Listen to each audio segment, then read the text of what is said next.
buenos días a todos. Bienvenidos a esta jornada numerosa que ha concitado bastante la atención de mucha gente sobre las novedades fiscales que va a traer este acuerdo político a tres bandas que han firmado PNV, PSOE y PP, que potencialmente pues, van a ser aprobados en las respectivas juntas generales de cada uno de los territorios históricos, ¿no? Novedades que ya estábamos acostumbrados en Guipúzcoa a tener y que ahora, bueno, parece que también van a reflejarse tanto en Álava como en Vizcaya. Jornada numerosa en la que desde luego vamos a tener también gente que va a estar en la sala de abajo. Ya les saludo desde aquí, todos los que estén en la sala de abajo, porque había 120 personas apuntadas. Y bueno, pues en principio este acuerdo político que va a traer reformas, como decía, en el impuesto sobre la renta de las personas físicas, en el impuesto de sociedades y en el impuesto de sucesiones, por lo que a nosotros nos toca quizás las más importantes son las del impuesto de sociedades, y que bueno, pues en principio saludamos positivamente porque va a traer una armonización entre los territorios, ¿no? Que menos, que es algo que hemos dicho siempre desde ADEGI, que por lo menos los tres territorios históricos tengamos una fiscalidad similar, ¿no? Lamentablemente se queda de este acuerdo el impuesto de patrimonio, en Guipúzcoa llamado impuesto sobre la renta de las grandes fortunas, quizás porque tenemos más grandes fortunas en Guipúzcoa que en el resto de territorios, y que en este apartado es bastante lamentable que no se haya producido también una armonización, sobre todo porque el impuesto en Guipúzcoa toca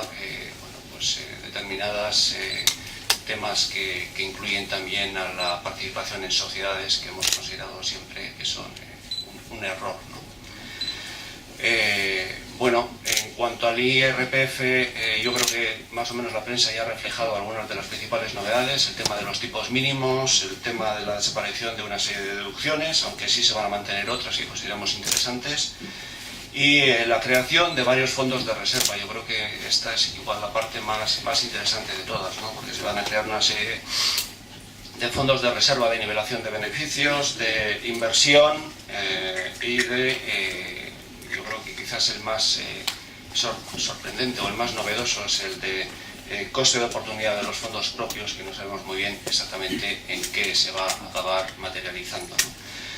Bueno, pues sin más, vamos a dar inicio. Empezaremos, creo que por el IRPF, impuesto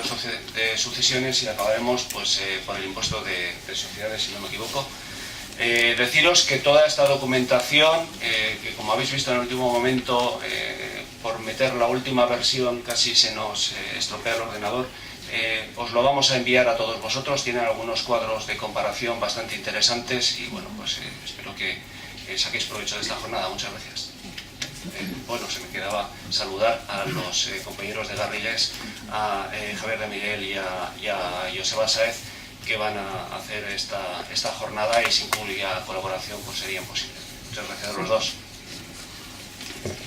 Hola, buenos días. En primer lugar, agradecer a Adegui la oportunidad de estar aquí reunidos y sobre todo pues, a todos ustedes por su presencia.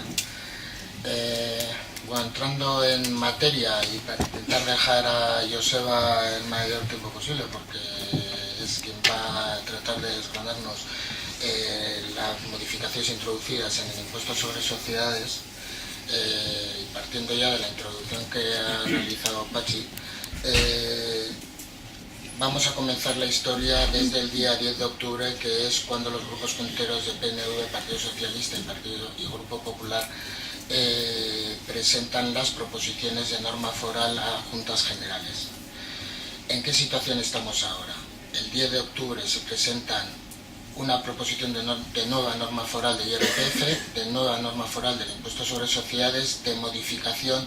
del impuesto sobre sucesiones y donaciones. Y después, fuera del pacto, el Grupo Popular presenta una proposición de norma foral de modificación del impuesto sobre la renta, sobre la riqueza y las grandes fortunas. En esa propuesta, yo creo que con un muy loable esfuerzo, creo que el objetivo era intentar conseguir la exención en patrimonio de los elementos afectos a las actividades empresariales y de las participaciones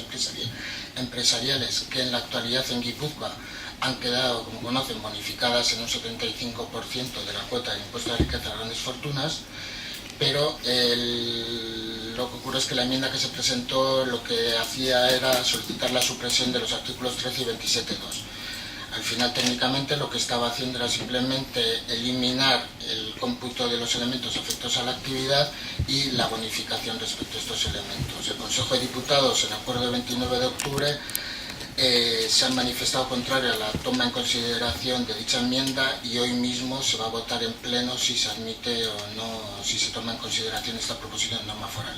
Refiriéndonos ya a lo que es el grupo normativo, norma foral de impuestos a renta de las personas físicas, de impuestos sobre sociedades y modificación del impuesto sobre sucesiones y donaciones,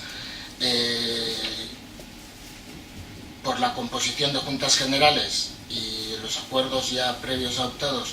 es previsible que se adopte. Quieren realizarlo por el trámite de urgencia, pese a la solicitud del Consejo de Diputados a la Mesa de Juntas Generales de que no se tramite vía urgencia.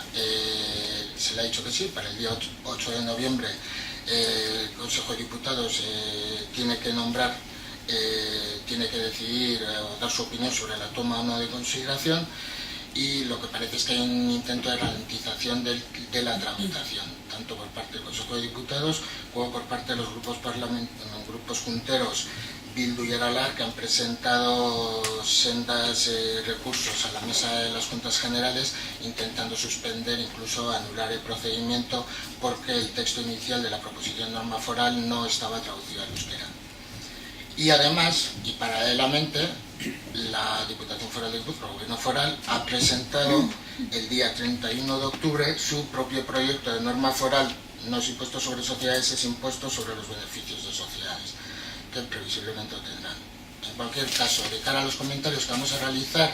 en esta jornada, tengamos en cuenta que estamos hablando de proposiciones de norma foral y que habrá que estar al texto que definitivamente, en su caso, se apruebe. Hay temas que hay errores, el tema de la armonización que está hablando Pachi, como veremos, ha originado que haya supuestos que ya estaban regulados en Guipúzcoa y que por lo tanto el régimen transitorio parece que se ha copiado del anteproyecto vizcaíno y que no casa con la situación normativa que tendríamos en Guipúzcoa. En relación con el impuesto sobre rentas de las personas físicas, vamos a tratar de enumerar las modificaciones que se introducen en el texto respecto de la norma foral vigente en la actualidad, que es la norma foral 10/2006. Lo que había salido en prensa era que, como consecuencia del acuerdo, en principio firmado por Partido Socialista de Euskadi y PNV, era básicamente similar a lo que ya teníamos aquí en Guipúzcoa, pues que parecía que no había muchas novedades. Como consecuencia de esa armonización de la normativa entre los tres territorios, sí se han introducido en el texto de la proposición de norma foral algunas modificaciones que pueden ser de importancia. Cuando la filosofía es lo mismo y los grandes números, lo de aplicación de un tipo incrementado para determinados niveles de rentas, la escala progresiva a aplicar sobre la base del ahorro, era algo que ya existía en la normativa guipuzcoana, las limitaciones en cuanto a las reducciones por aportaciones a sistemas de previsión social, todo eso ya lo teníamos, pero se introduce una serie de matices y modificaciones que son importantes. O al menos lo parecen, vamos a ir a por ellas. En nuestra exposición vamos a seguir lo que es, que tiene en el índice, el orden en el que viene la norma foral del impuesto a la renta de personas físicas, que es el orden básicamente de liquidación del impuesto de cara a situarnos. En primer lugar, en cuanto a rentas que se declaran exentas en impuestos a la renta de personas físicas, se vuelve a incluir como renta exenta el régimen de impatriados. Este régimen estaba establecido en la normativa anterior y establecía la posibilidad de que aquellas personas que, como consecuencia de su traslado de domicilio a España, pasaran a ser residentes fiscales en Guipúzcoa, no hubieran sido residentes en España en los 10 años anteriores, podían optar, pese a considerarse sujetos pasivos del impuesto a la renta de personas físicas, podían optar por tributar por el impuesto a la renta de los no residentes. ¿Qué beneficio tiene eso? Que se les aplica un tipo impositivo fijo que hasta el 31 de diciembre de 2013 va a ser el 24,75%. El nominal es el 24%, pero había un incremento para 2012 y 2013. Ahora se limita Respecto a la redacción que ha estado vigente, porque este régimen estuvo vigente hasta el 31 de diciembre de 2012, el 2013 no ha existido en Guipúzcoa, ahora vuelve a estar, se limita al desempeño de trabajos especialmente cualificados relacionados directa y principalmente con la actividad de investigación y desarrollo. Desaparece la posibilidad que había antes de que se pudiera aplicar reglamentariamente a otras actividades y claramente pues no estamos hablando de la cláusula Beckham, que era como se conocía este régimen en territorio común. Por otro lado, desde el punto de vista empresarial, otra modificación que se establece y que es de relativa importancia es en relación con los rendimientos exentos por trabajos efectivamente realizados en el extranjero. La norma foral establece la exención de determinadas retribuciones devengadas durante los días de estancia en el extranjero con un límite máximo por año de 60.100 euros. Lo que introduce la norma como novedad es que ese límite máximo de 60.100 euros ahora se va a reducir proporcionalmente a los días del año que se haya estado en el extranjero, con lo cual el beneficio fiscal que establecía o derivado de esta exención se va a ver bastante matizado. La normativa guipuzcoana, a diferencia de la del resto de territorios históricos, mantiene que la empresa empleadora ha de ser residente en España. Este requisito no está en el resto de normativas en relación con esta exención. Y en cuanto a rentas exentas y por temas que en su día causaron una cierta publicidad entre el público, pues desaparece la exención de las pensiones de seguro obligatorio de vejez e invalidez derivadas de la invalidez del contribuyente y desaparece también la exención de la percepción recibida por el cuidador no profesional de dependientes que solía ser un familiar de la persona dependiente.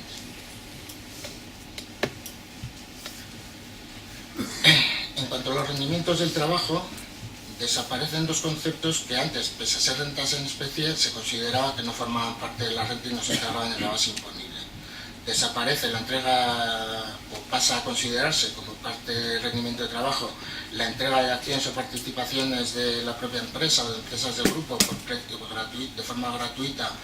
o por precio inferior al de mercado a los trabajadores, con un límite de 3.500 euros al año. Y también pasa a considerarse renta las primas o cuotas satisfechas a seguros de enfermedad, que hasta ahora para el trabajador, cónyuge y descendientes con un límite de 500 euros por cada persona se consideraba que no constituía renta. Ahora sí, pasan a constituir atribuciones en especie. Por otro lado, la norma hasta ahora lo que establecía a la hora de integrar los rendimientos del trabajo, que había determinados rendimientos que por obtenerse de forma irregular en el tiempo y con objeto de paliar en cierta medida la progresividad del impuesto, se integraban en un porcentaje inferior al 100%. Pese a percibir 100, en la renta se ingresaba el 60, 50 o el 40% dependiendo de los tipos que había. Ya en la ley, en la norma foral de 2011, con efectos 1 de enero de 2012, ya nos lo hemos aplicado, ya se ha aplicado en Guipúzcoa, se establecía un límite conjunto respecto a estos rendimientos irregulares del trabajo de 300.000 euros respecto de determinados rendimientos irregulares del trabajo, pero quedaba fuera de eso las percepciones recibidas de entidades de previsión social. Básicamente los rescates o las prestaciones recibidas en forma de capital por DPSVs. En la proposición de norma foral se introduce el límite de 300.000 también en relación con las aportaciones, con las prestaciones de entidades de previsión social voluntaria. La norma foral, y aquí era uno de los supuestos por lo que decía, sí establece un régimen transitorio respecto a estas limitaciones de 300.000 euros que se establecen tanto respecto de rendimientos del trabajo como respecto de rendimientos de actividades económicas, rendimientos de capital inmobiliario, rendimientos de capital mobiliario. Y lo que dice es que en la medida en que fueran de acuerdos o las prestaciones o las percepciones que se reciban ahora de acuerdos anteriores a 1 de diciembre de 2014, se aplicará la norma foral 10/2006, es decir, la vigente al 31 de diciembre de 2013. El problema que existe aquí es que, salvo en relación con las EPSVs, este límite de 300.000 euros como máximo que puedo acoger a una integración reducida ya existía en Guipúzcoa, con lo cual el que me apliquen la norma del 10/2006 pues me deja igual que como estaba. El régimen transitorio que no se contempló en su momento no tendría virtualidad en Guipúzcoa. Por otro lado, y siguiendo con rendimientos de trabajo, en relación con las prestaciones percibidas de PSV, se mantiene la integración reducida solo respecto de la primera prestación por contingencia que se perciba, pero se establece un límite que no se aplicará la integración reducida, es decir, la integración del 60% de la prestación percibida en forma de capital de la EPSV por jubilación, si en los 5 años anteriores se ha aplicado ya el porcentaje de integración reducida por haber optado por el rescate voluntario en los transcurridos 10 años desde la Constitución o desde la primera aportación a la EPSV. Por otro lado, en relación con el régimen de opciones de trabajo derivadas de sistemas de opciones sobre acciones, que permite la aplicación de la integración reducida respecto de una cantidad con un determinado límite, que es una cantidad determinada reglamentariamente multiplicada por el número de años del periodo de generación de la renta, existía la posibilidad en la normativa existente hasta 2011 de duplicar dicho límite para poderme aplicar la integración reducida. Eso desapareció en consecuencia de la norma foral 5/2011 y ahora se vuelve a reinstaurar. En relación con los rendimientos de actividades económicas es donde quizá haya más modificaciones. En primer lugar, y tiene su importancia porque la norma foral del impuesto sobre sociedades se remite a la norma foral de este impuesto para el concepto de actividad económica y elementos afectos a la actividad económica. Se establece que respecto de la actividad de arrendamiento y compraventa de inmuebles se considera actividad económica. Hasta ahora se exigía un local exclusivamente afecto a la actividad. Vamos a empezar por las buenas noticias y ese requisito desaparece. Y en segundo lugar se exigía contar con una persona empleada con contrato laboral de jornada completa. Eso se mantiene, pero ahora además se exige que esa persona tenga dedicación exclusiva para esa actividad y además lo que se impide es que esa persona contratada sea familiar del titular de la actividad y no puede ser una persona tampoco vinculada a la misma. Por lo cual, todo lo que se decía de uno de los miembros de la pareja es quien lleva los asuntos, todo eso ahora no tendría cabida. En cuanto a la determinación de rendimiento de actividad económica, desaparece el sistema de estimación objetiva a partir de 1 de enero del año 2014, con lo cual ahora solamente queda la estimación directa, que será en su modalidad normal o simplificada. Ingresos menos gastos, cuando dejen de deducírselo. Se mantiene respecto de las actividades económicas la posibilidad de acogerse al beneficio fiscal de la exención por reinversión de la norma foral del impuesto sobre sociedades y es una opción a ejercitar en la declaración que veremos al final. La norma establece determinadas opciones que después las resumimos y que tienen sus importantes efectos. Con objeto de incentivar la realización de actividades económicas, se establece un beneficio fiscal de reducción del 10% del rendimiento neto positivo respecto de aquellas actividades económicas que sean nuevas, que no se hayan desarrollado con anterioridad por el sujeto pasivo y entendiéndose por misma actividad aquellas que pertenezcan al mismo grupo de tarifas del impuesto sobre actividades económicas. Esta reducción del 10% del rendimiento neto positivo se aplicará el primer año en que ese rendimiento efectivamente es positivo y el siguiente. Y hay una excepción, no se puede aplicar este incentivo en aquellos casos en los que más del 50% de los ingresos obtenidos como consecuencia de la actividad económica sean satisfechas por la persona o entidad de la que esa persona hubiera recibido rendimientos de trabajo en el año anterior al inicio de la actividad. O sea, no vale cambiar relación de cuenta ajena por autónomo y acogerme al beneficio. Siguiendo con las actividades económicas, al igual que rendimientos de trabajo, se elimina la deducibilidad de las cuotas de seguro de enfermedad, tanto por el titular de la actividad como por cónyuge y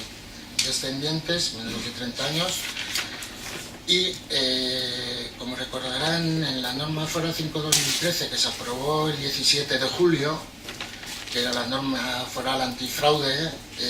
se establecieron una serie de limitaciones a la deducibilidad de gastos, tanto en impuestos sobre sociedades como del impuesto sobre las rentas personas físicas. Todas esas limitaciones se mantienen. Básicamente, en el IRPF y en relación con actividades económicas, lo que está diciendo el legislador es sé que hay gastos que no son deducibles en el IRPF personal de cada uno, en el IRPF individual, pero que si los metes como gastos de la actividad te los estás deduciendo. Partiendo de ese criterio, estableció que los gastos por relaciones públicas derivados de servicios de restauración, hostelería, viajes, desplazamientos, solo serían deducibles en un 50%. Y además con un límite máximo anual que es el 5% del volumen de ingresos de la actividad. Ahora bien, a la hora de definir ese volumen de ingresos, antes se excluía de ese cómputo las contraprestaciones obtenidas como consecuencia de ventas de elementos afectos a la actividad. Ahora eso se elimina, con lo cual forman parte del volumen de ingresos, hay un límite en algunos supuestos un poco superior. Y después estaba el tema estrella, porque lo de la no deducibilidad de los sobornos, de lo de los pagos en metálicos, todo eso se mantiene. Había un tema en relación con la utilización de vehículos, que es un tema de bastante controversia siempre en relación con los autónomos, las personas que hacen actividades empresariales y la administración tributaria. Lo que hace ahora la proposición de norma foral es mantener básicamente el sistema que se instauró en julio con efectos 1 de enero del año 2013, pero trae a la normativa guipuzcoana algo que ya preveía la norma vizcaína, con objeto de evitar la litigiosidad, y hacer un ni para ti ni para mí. Pues lo que se dice es, bueno, en primer lugar,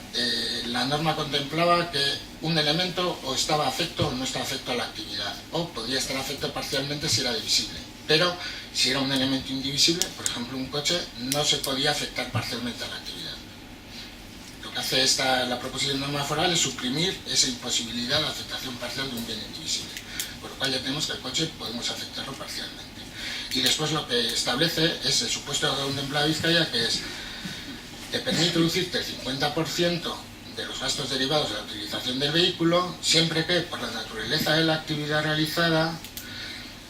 su uso sea notoriamente relevante y habitual para la obtención de los ingresos. Y los límites que se establecen a esa deducibilidad del 50% son para la amortización. Dicen, bueno, pues un coche decente vale 25.000 euros como máximo. Si te quieres comprar uno de mayor importe, eso ya a tu cuenta.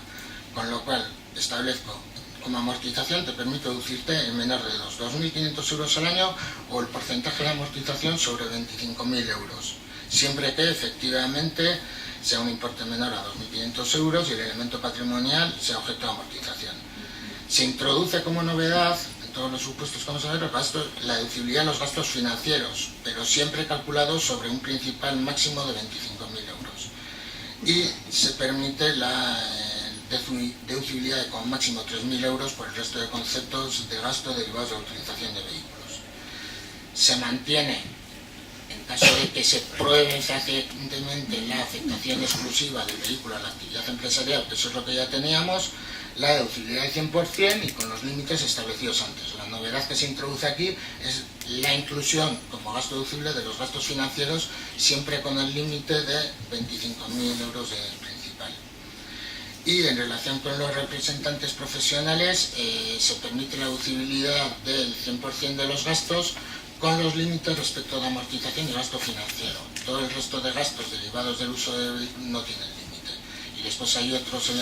vehículos, pues vehículos mixtos de transporte de mercancía, enseñanza, arrendamiento, todos los gastos son deducibles sin límite. Y por último, y en relación con las actividades empresariales en el IRPF, se introduce como novedad una obligación de mayor información a suministrar a la administración tributaria. Surge un nuevo libro, Registro de Operaciones Económicas, que va a tener 5 capítulos: gastos, ingresos, bienes de inversión, operaciones intracomunitarias y provisiones y suplidos. O sea, es básicamente lo que ya teníamos, va a sustituir al resto de libros registros obligatorios, va a ser obligatorio para todos los titulares de actividad económica, y en caso de que sea régimen de estimación directa por el que se determina el rendimiento, tendrá además que llevar a contabilidad de acuerdo con el Código de Comercio. Y se establece la necesidad de hacer una declaración informativa con ese libro de registro. Por último, en relación con el rendimiento de actividades económicas, la norma antifraude del mes de julio estableció también, con efectos 1 de enero del año 2013, que a la hora de integrar y compensar rentas en la base imponible general del impuesto, con anterioridad había como dos departamentos estancos donde se compensaban entre sí. Por un lado los rendimientos, que eran rendimientos de trabajo, rendimientos de capital mobiliario con entidades vinculadas, rendimientos de capital inmobiliario, arrendamientos que no fueran de viviendas y rendimientos de actividades empresariales, se integraban y compensaban entre sí. Eso significa que se sumaban y se restaban y el neto era lo que iba a la base imponible general. Y por otro lado estaba en otro departamento las ganancias y pérdidas patrimoniales que iban a la base imponible general, básicamente las no derivadas de transmisiones, subvenciones, indemnizaciones. La norma antifraude lo que introdujo fue una división en el primer departamento de lo que hablábamos, y dice, no, las actividades económicas solo se van a compensar entre ellas, no van a netear, en caso de que usted tenga un rendimiento negativo de actividad económica, no va a netear, no va a restar el rendimiento, sus rendimientos o sus posibles rendimientos del trabajo. Esa situación se mantiene, pero lo que establecía la norma antes era, solo le dejo compensar rendimiento de actividades económicas por usted mismo. Si tiene una actividad económica exclusivamente y tiene rendimiento negativo, no la puede compensar, tiene una pérdida compensada en ejercicios futuros. Y ese plazo era el general de IRPF de 4 años. No tenía sentido porque estaban equiparando el impuesto sobre sociedades. Lo que hace la norma ahora es ampliar ese plazo de aplicación a 15 años. Y además, en caso de optar por tributación conjunta, se vuelve a permitir que se compensen los rendimientos positivos y negativos de las actividades empresariales económicas de los distintos miembros de la unidad familiar, algo que había desaparecido con la norma, con lo cual en 2013 no, en 2014 puede que sí. Si un cónyuge tiene rendimiento positivo y otro negativo, se tributa por el neto en conjunta y no como estaba establecido ahora. En cuanto a los rendimientos de capital inmobiliario, en el tema de arrendamiento de inmuebles, estableció también la norma antifraude de julio de 2013 una deducibilidad una limitación a la deducibilidad de los gastos financieros obtenidos para el ejercicio de la actividad y para la adquisición de sus inmuebles del 50%, solamente se puede deducir el 50% de esos gastos financieros, tanto tratándose de rendimientos de capital inmobiliario como si fuera de actividades económicas. Esa modificación iba a entrar en vigor el 1 de enero de 2014. Si sale la proposición de norma foral tal y como está ahora, esa limitación ya no ha existido nunca. Por otro lado, la norma establece un supuesto en el que si la administración tributaria, por los datos que tiene, le consta que hay alguien viviendo que no eres tú, en un inmueble y no le has declarado ningún rendimiento de capital mobiliario, entiende que hay algo que has dejado de pagar y establece que hay una renta presunta del 5% sobre el valor, excepto el impuesto de riqueza a grandes fortunas, de dicho inmueble. Esta presunción no se aplica en el supuesto de que el cesionario que esté utilizando la vivienda sea un familiar hasta el 3er grado, incluidos los afines del titular del inmueble. Y respecto de otros rendimientos de capital mobiliario, es decir, los derivados de prestación de servicios de asistencia técnica, arrendamientos de bienes muebles, negocios o minas, o cesión de derechos de imagen, se establece una limitación respecto a la deducibilidad de los gastos, de manera que esos rendimientos nunca van a poder ser negativos. Ahora sí se podría, a partir de ahora no. No ocurre lo mismo. Dentro de este concepto de otros rendimientos de capital mobiliario están las percepciones de propiedad intelectual e industrial, pero eso es que ya no se permitía deducibilidad de ningún gasto con la normativa actual y eso se mantiene. Respecto de novedades en el apartado de ganancias y pérdidas patrimoniales, hasta ahora estaba exenta la transmisión de las empresas y participaciones exentas en impuesto patrimonio antes, ahora bonificadas en impuesto a riqueza a grandes fortunas, afectas a la actividad empresarial. Titular mayor de 65 años, que dejaba de tener funciones de dirección, y esa transmisión podía ser lucrativa a favor de su cónyuge descendientes, o podía ser la transmisión a favor de trabajadores de la empresa. En esos supuestos se entendía que la transmisión estaba exenta y eso se mantiene. Lo que ocurre es que la norma antes establecía que en el caso de que se trate de participaciones afectas a la actividad empresarial, la exención no incluía la parte proporcional de los elementos no afectos a la actividad de la empresa, deducidas las deudas, tampoco afecta sobre el patrimonio, tuvieran lugar en el patrimonio de esas participaciones que se transmiten. Es decir, si lo que estoy transmitiendo son las participaciones de una empresa que tiene una actividad económica, pero que tenía unas inversiones en unas instituciones de inversión colectiva, la parte proporcional del valor de las participaciones de esos elementos sí tributaban. Eso desaparece ahora, por lo cual parece que está exento la totalidad de la transmisión. Por otro lado, en cuanto a los supuestos de la exención de la transmisión de vivienda habitual, se contemplaban antes, bueno, 3 supuestos, pero había 2 supuestos muy parecidos, que eran aquellos supuestos de transmisión de la vivienda habitual por personas en situación de dependencia severa o gran dependencia y transmisión de la vivienda habitual por mayores de 65 años, aunque esta última limitada. Lo que establece ahora en la proposición de norma foral, lo que modifica, es que circunscribe en estos supuestos la exención a los supuestos de transmisión onerosa. Ya no vale la exención en supuestos de transmisión lucrativa de la vivienda habitual. Y por otro lado se incrementa el límite de ganancia patrimonial exenta en el caso de transmisiones de mayores de 65 años de 220.000 a 400.000 euros. Por último, aquí se contemplaba la exención en caso de transmisión de vivienda habitual siempre que fuera la única en procedimientos judiciales instigados por una entidad financiera, supuesto al que se equiparaba la venta extrajudicial por medio de notario que posibilita el artículo 129 de la ley hipotecaria, y lo que hace la proposición de norma foral vía disposición adicional, es decir, que este régimen de exención va a ser aplicable también respecto de transmisiones de viviendas habituales efectuadas en ejercicios no prescritos. Es una manera de apoyo pues, a las personas que transmiten por dificultades en esta situación actual de crisis. Siguiendo con las ganancias patrimoniales,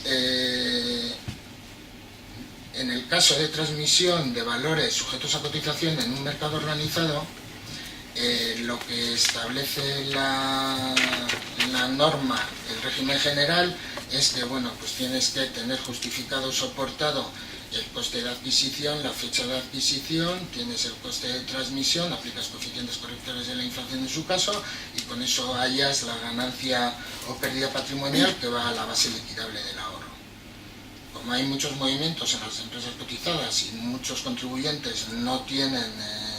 la documentación adecuada con que soportar el cálculo, se establece una opción alternativa de gravar, de sustituir ese sistema de cálculo de alteración patrimonial por un gravamen especial del 3% sobre el valor de transmisión. No me hace falta que me digas cuándo lo compraste ni cuál es la ganancia patrimonial, sobre el precio de venta me pagas el 3%. Siempre que el volumen de transmisiones de estos valores negociados durante el año no exceda de 10.000 euros. O sea, es para temas de pequeña cuantía, pues un contribuyente normal. Este gravamen especial no se integra en la base del ahorro y se sumará la cuota íntegra del periodo, de manera que ahora en el impuesto de renta a las personas físicas va a haber 3 conceptos de cuota íntegra en la base general, cuota íntegra en la base del ahorro y en su caso este gravamen especial. Es una opción que ejercita el contribuyente, pero también es una posibilidad que va a tener a su disposición la administración tributaria para girar liquidaciones provisionales cuando le conste que un contribuyente ha realizado este tipo de transmisiones y no se hayan incluido en la declaración, o cuando no se haya presentado declaración, o cuando ante un requerimiento de la administración la justificación que se le da respecto del coste de adquisición originario pues para el cálculo de la ganancia patrimonial no le resulte suficiente. Adicionalmente se va a posibilitar que aun cuando haya supuestos estas transmisiones, Hacienda, utilizando este gravamen, te presente la propuesta previa de liquidación, hecho que ahora no ocurre. Si le consta que había una transmisión de un valor cotizado, no puede enviar la propuesta previa de liquidación. Ahora lo hará, podrá hacerlo aplicando este procedimiento en caso de que se apruebe. Volviendo otra vez a la norma antifraude, que la hemos destrozado un poquito, estableció algo que ya había establecido también el gobierno de Rajoy en relación con el Estado para el tema de cómputo no, de consideración de base del ahorro. Aquí lo que se decía era que no cabía la aplicación de los coeficientes correctores de la inflación respecto del precio de adquisición para calcular una alteración patrimonial cuando no hubiera transcurrido más de un año desde la fecha de adquisición hasta la de transmisión. Es decir, yo puedo comprar algo en el mes de diciembre de un año, lo vendo en el mes de febrero, han transcurrido 2 meses y no puedo aplicar coeficiente corrector de la inflación. Hasta la norma de 2013, hasta 2013 sí podía. Y ahora con la proposición de norma foral también voy a poder, porque ese requisito establecido en la norma antifraude desaparece. En cuanto a ganancias patrimoniales no justificadas, como saben, en caso de que la Administración detecte bienes o derechos que no se correspondan con rentas o patrimonios previamente declaradas por el sujeto pasivo, la Administración tributaria considera que es una renta que se origina en el año en el que se ha descubierto. Pero el contribuyente puede probar que ya era titular de esos bienes o derechos en un ejercicio prescrito, con lo cual, como mucho, tendrá que tributar por los rendimientos que hubiera generado y en su caso no ha declarado. En la normativa antifraude se añadió un supuesto adicional mucho más gravoso de ganancias patrimoniales no justificadas, que era cuando se detectaran esos bienes o derechos, pero que fueran bienes o derechos que hubieran debido ser objeto de declaración en la declaración esta de bienes y derechos en el extranjero, que ha salido a raíz de la amnistía fiscal y que también está establecido aquí, y que hay un proyecto de decreto foral que después comentará Joseba, y decían que si usted no ha presentado la declaración de bienes y derechos en plazo, ahora se ha establecido el proyecto de decreto foral el 31 de marzo de 2014, pues si a 31 de marzo de 2014 usted no ha presentado la declaración de bienes y derechos y yo voy al día siguiente, entiendo que se ha producido una renta que se integra en el periodo más antiguo de los no prescritos y en la base liquidable general del impuesto, o sea, va al marginal, y con un régimen sancionador muy grave del 150% de la cuota, sin que a estos efectos esa cuota pueda aplicarse deducciones o compensaciones de ejercicios anteriores. Bien, lo que establece de novedoso frente a la normativa antifraude en la proposición de norma foral es que dice, bueno, este régimen se va a aplicar siempre que no me haya usted presentado la norma, la declaración de bienes y derechos en el extranjero en plazo o con anterioridad a la notificación del inicio de un procedimiento de comprobación. Con lo cual parece que nos deja algo más de vidilla, porque hasta ahora era, o cumplo antes del 31 de marzo de cada año con la obligación de declaración, o ya da igual lo que haga porque se me va a aplicar este régimen sancionador. Bien, lo que están haciendo es flexibilizar un tanto ese plazo. Por último, y en relación con ganancias y pérdidas patrimoniales, cuando antes hablábamos de los distintos departamentos estancos que conforman a efectos de integración y compensación de rentas la base general, decíamos, por otro lado está el compartimento de las ganancias y pérdidas patrimoniales que van a la base general. Eso solo se pueden compensar entre sí. Si sale un resultado negativo, antes lo que me dejaban era poder compensar el 25% del resto de rendimientos, actividades económicas, rendimientos del trabajo, rendimientos del mobiliario. Bien, ese límite máximo, el 25%, la proposición de norma foral lo rebaja al 10%. Y el plazo de aplicación de ese saldo negativo se sigue manteniendo en 4 años.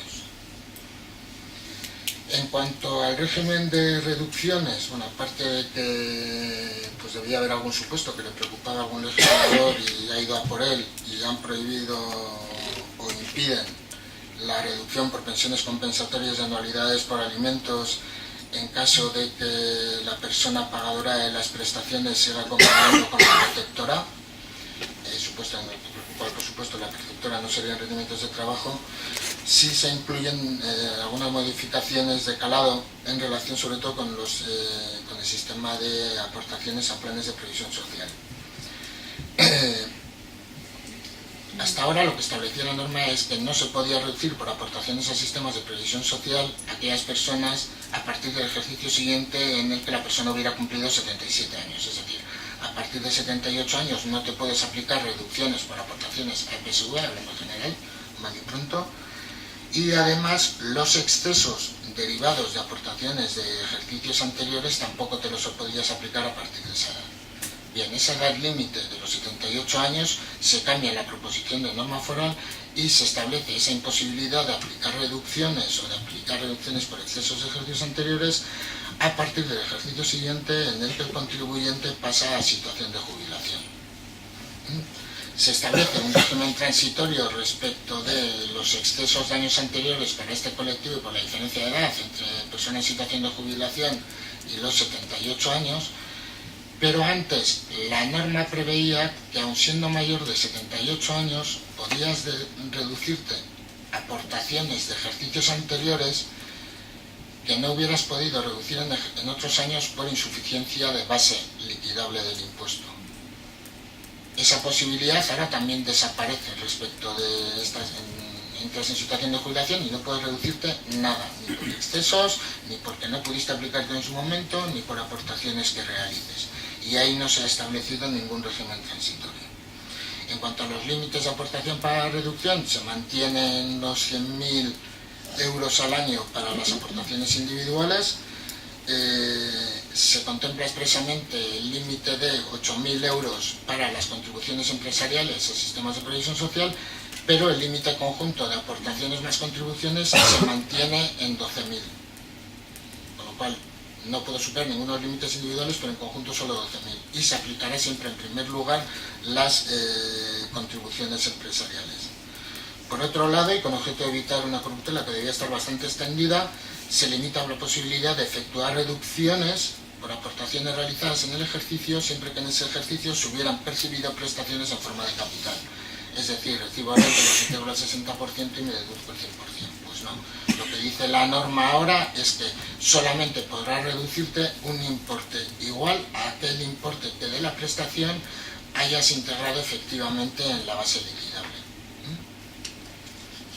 Esta limitación no es aplicable a planes de empleo y tampoco a aportaciones en favor de cónyuge o de personas en discapacidad. Y ya, muy rapidito, hasta el cuarto tenía previsto, ¿no? Sí, para que tengas ya después una hora completa. En cuanto a la cuota íntegra general, se deflactan las tarifas, está puesto entre el 1,02, pero depende de qué tramo, es entre el 1,02 y 1,04%. El 1,04% es el que se aplica después para actualización de determinadas deducciones y se mantienen los tramos y los tipos marginales.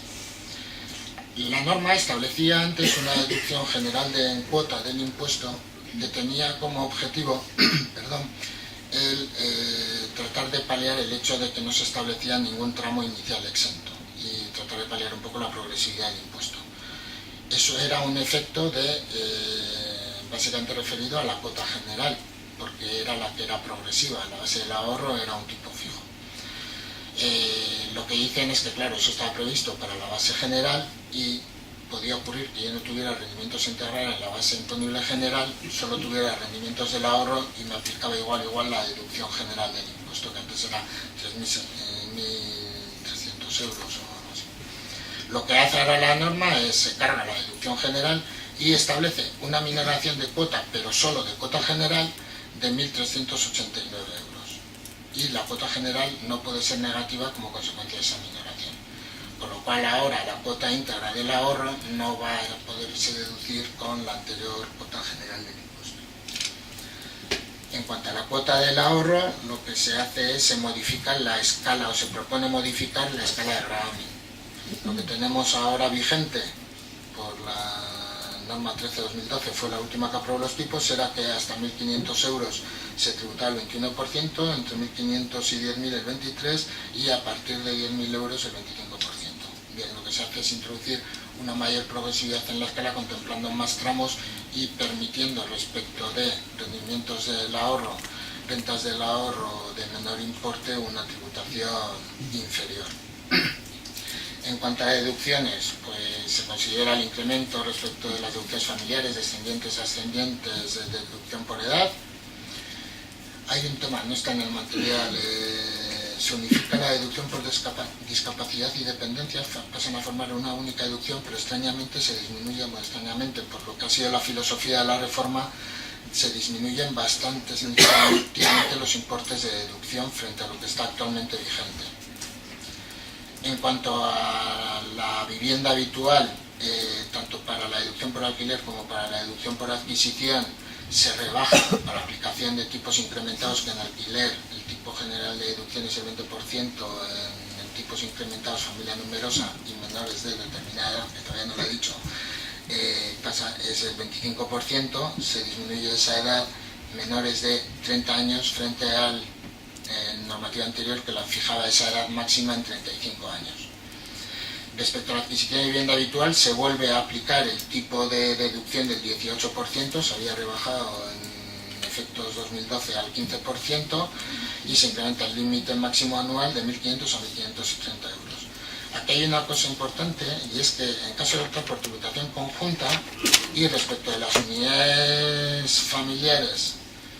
entre comillas tradicionales, cónyuges y descendientes, se permite duplicar este límite máximo anual de los 1.530 euros, cosa que hasta ahora no contemplaba la norma, no permitía la norma. Respecto a menores de 30 años y titulares de familia numerosa, el tipo incrementado pasa del 20 al 23 y, curiosamente, se reduce el límite máximo, que pasa de 2.000 a 1.955.